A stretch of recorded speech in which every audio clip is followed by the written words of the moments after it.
సోదరులకు అందరికీ కూడా నమస్కారాలు. ఈరోజు మా రాప్తాడ్ నియోజకవర్గం రామగిరి మండలం పాపరెడ్డిపల్లి గ్రామానికి ఒక పులివెందులకు సంబంధించిన ఎమ్మెల్యే ఈరోజు మా ప్రాంతానికి కూడా వచ్చినారు. ఈరోజు ఎమ్మెల్యే ఎందుకు వచ్చినారు అనేది కూడా ఒక్కసారి పబ్లిక్ కూడా నేను తెలియజేసే బాధ్యత ఉంది కాబట్టి నేను ఇప్పుడు ప్రెస్ మీట్ పెట్టాను. పాపరెడ్డిపల్లికి వచ్చింది మరి ఒక లింగమయ్య ఫ్యామిలీని పరామర్శించేకొచ్చాడా, లేదు అంటే ఆయన ఎలక్షన్ క్యాన్వాస్కి వచ్చినాడా, లేదంటే ప్రచార రథాలకు వచ్చినాడా, ప్రచార రథంకి వచ్చినాడా, లేదంటే మరి జైలు పలికించుకుంటూ జగన్ సీఎం జగన్ అనుకుంటా చెప్పించుకోవడానికి వచ్చినాడు కూడా అర్థం కాని పరిస్థితి. ఒక లింగమయ్య ఫ్యామిలీలో లింగమయ్య చనిపోతే కనీసం ఆ ఫ్యామిలీని పరామర్శించకపోయినప్పుడు ఎంత డిగ్నిఫైడ్గా ఎంత ప్రశాంతంగా వెళ్ళాలనేది కూడా తెలియని వ్యక్తి ఒక పులివెందుల ఎమ్మెల్యే అని కూడా మనం చెప్పొచ్చు. ఈరోజు ఆ ఫ్యామిలీలో కనీసంగా దినం కూడా కాల. ఈరోజు వాళ్ళ ఇంటి దగ్గరికి వెళ్ళినప్పుడు జైలు పలుక్కుంటూ సెల్ఫీలు తీసుకుంటూ ఆ కుటుంబాన్ని పరామర్శించేది అది ఎంతవరకు ఒక్కసారి అందరూ కూడా ఆలోచన చేయాలి. ఆయన ఇక్కడేదో జనాలు లేక దాదాపు 8 నెలల నుంచి బయటకు కూడా వెళ్ళలేనట్లున్నాడు. ఈరోజు ఈ ప్రాంతానికి వచ్చి గ్రామాల్లో పరామర్శించి కాకుండా గ్రామాల్లో చిచ్చులు పెట్టి రెచ్చగొట్టేలాగా ఈరోజు ఆయన మాట్లాడడం కూడా అది కరెక్ట్ అయిన పద్ధతి కాదని కూడా నేను చెప్తున్నాను. ఒక మాజీ సీఎం ఇప్పుడు ప్రజెంట్ ఎమ్మెల్యే ఆయన మాట్లాడే మాటలండి అవి. కనీసం ఒక్కటన్నా ఆయన నోటి నుంచి నిజాలు వచ్చాయా?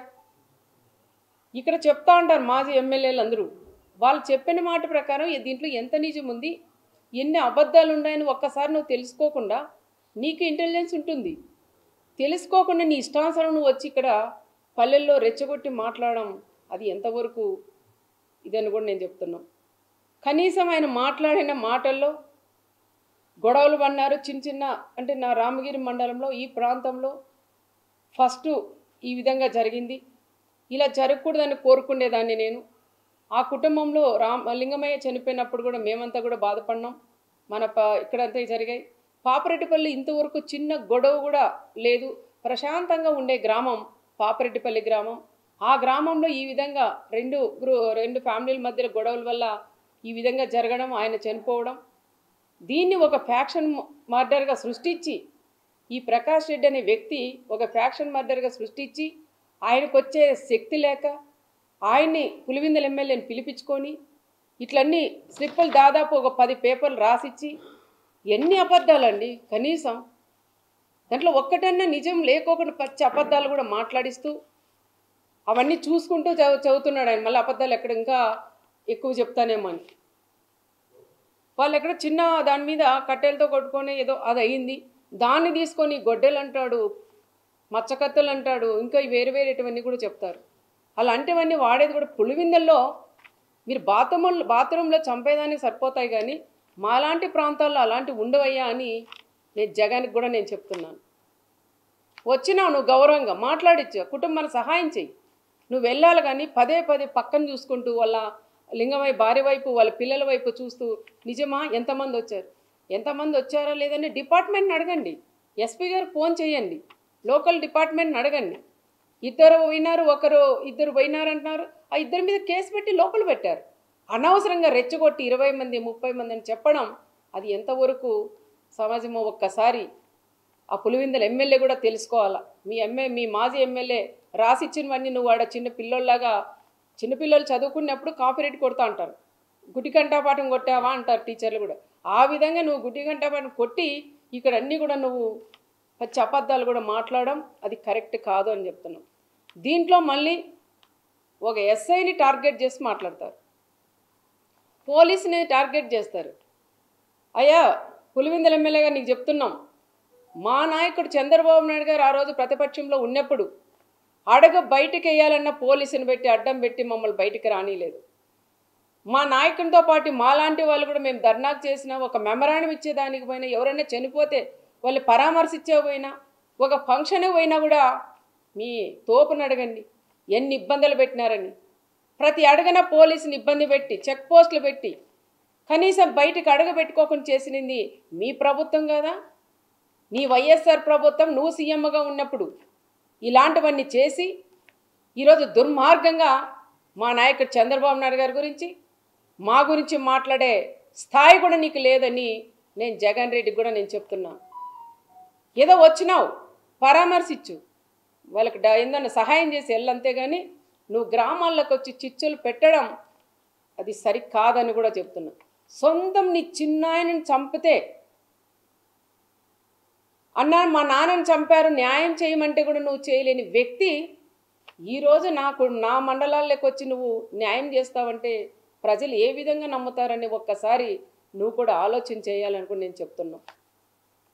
నువ్వు ఇక్కడ వచ్చి సెల్ఫీలకి జైలు పలికించుకునేదానికి ఇక్కడ వచ్చినావు అనేది కూడా క్లారిటీ ప్రజలందరికీ కూడా వచ్చింది. ఇంకో విషయానికి వస్తే కొంతమంది మాజీలందరూ వచ్చినారు, ఏం పని పడలేదు, ఈరోజు వాళ్ళు జగన్ వస్తున్నారని సంకలు ఉద్దుకొని వచ్చినారు, జనాలను దోలినారు. మేము వద్దనలేదు.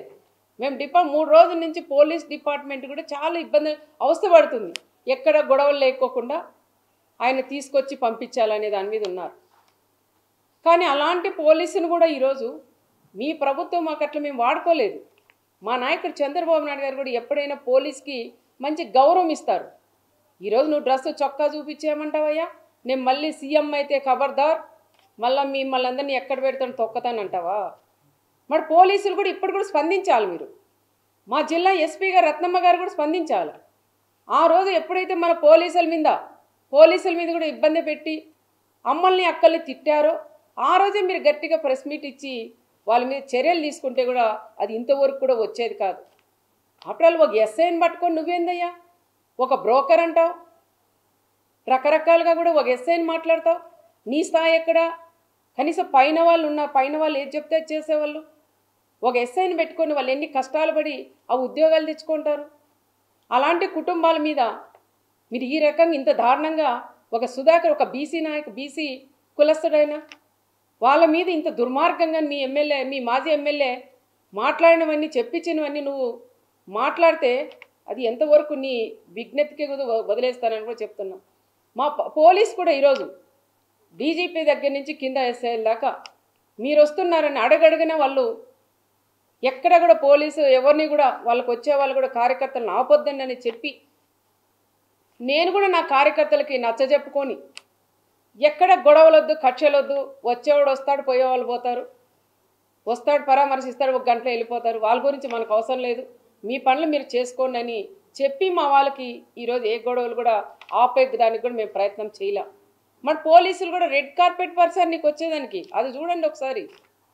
మాకు ఆ రోజు రెడ్ కార్పెట్ కాదు కదా, ఒక పోలీసు కూడా మమ్మల్ని అడగబెట్టనీలేదు, కాలు కింద పెట్టలా. ఈరోజు రెడ్ కార్పెట్ వేసి మేము ఇక్కడ నిన్ను ఆహ్వానించారు మా డిపార్ట్మెంటు.